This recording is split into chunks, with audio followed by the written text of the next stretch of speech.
The big idea here is that if you're already going to an art fair, you should maximize how much you make, your income at that show.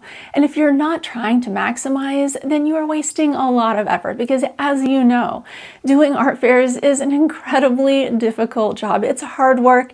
You're out in the elements like the sun and rain. You're out in storms, sometimes even very cold environments, depending on the time of year you're doing shows.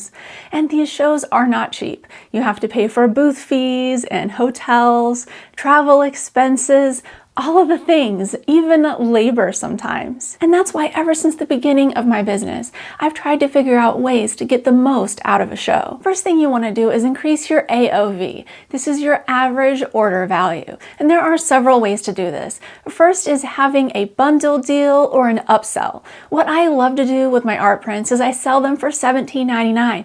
But then if the person buys 3 of them, they get their 4th one free. This allows me to upsell the customer because almost always my customers love to get something for free.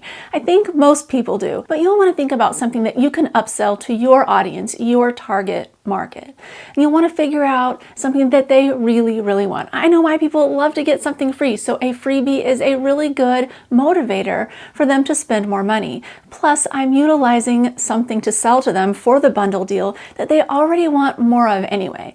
Because if you are going through my print bin and you know that I've painted 300 different animals, if you see one animal you like, it's almost certain that you will see 2, 3, 4, or more. So it's easy for me to nudge people toward purchasing more in my booth because they're getting more of what they want anyway. Another idea for an upsell is to have a higher priced item that's just a little bit better, has a little bit more value than the item that they initially wanted. For example, one thing that I used to do was have framed art prints for sale for $10 more than the art prints in my print bin that were loose prints.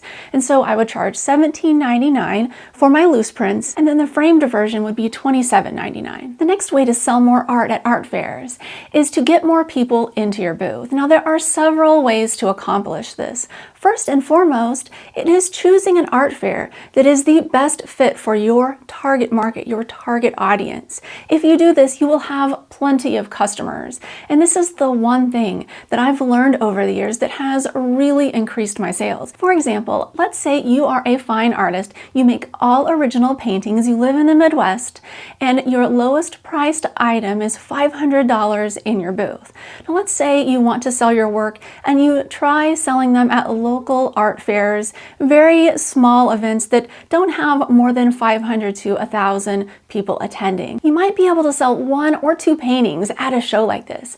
But let's say alternatively, you find some more prestigious juried exhibitions on Zapplication. Link to that in the description if you want to learn more about how to apply to the bigger, more prestigious shows. But if you find one of these shows that's nationally ranked and you go and you sell your work there, you're probably going to make, instead of $500 to $1,000, more like $5,000 to $10,000. And this is a huge difference for your income for doing a show. You're setting up the same booth and you're staying there the same amount of time, but you're making a lot more money. Now this begs the question, what if you're in one of these really great shows already, but you're trying to boost your sales even higher? Well, one of the things is to try to get your booth in the best location. You can request this when you apply.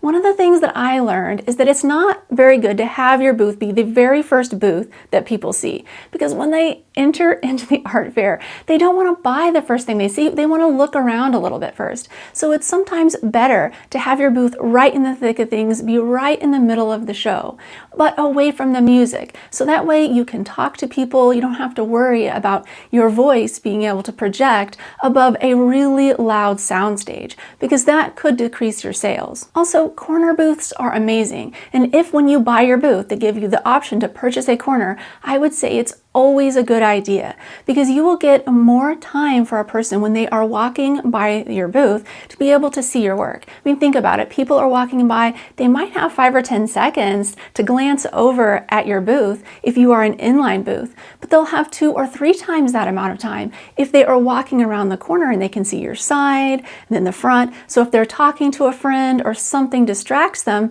they could easily miss your inline booth, but a booth on the corner will give them more of a chance to see see what you have to offer. And make sure not to forget signage. A booth banner is a great way to pull people into your booth. It will grab their attention and create interest and get them to come into your booth. And don't forget the back side of your booth. It's often underused by artists, but that back wall can hold banners and extra artwork. And if people are walking into the event and they happen to see your booth and you're the only artist who has anything on the back, they're going to remember that. And then when they walk through, once they get inside, they will see your booth and be like, oh, that's the artist that we saw the banner on the back of the booth on the way in. I have this exact thing happen to me because I love to hang banners on the back of my booth. Not all shows allow this, but you can ask them if they do. Most don't care, even if they are fine art fairs. Most of them will allow you to hang whatever you want on the back of your booth, but ask first before you get into trouble and violate any of the event rules. And if you would like to learn more about signage, I've made an entire video that really goes in deep about this. Watch it here. All right, thank you so much for watching. See you next time.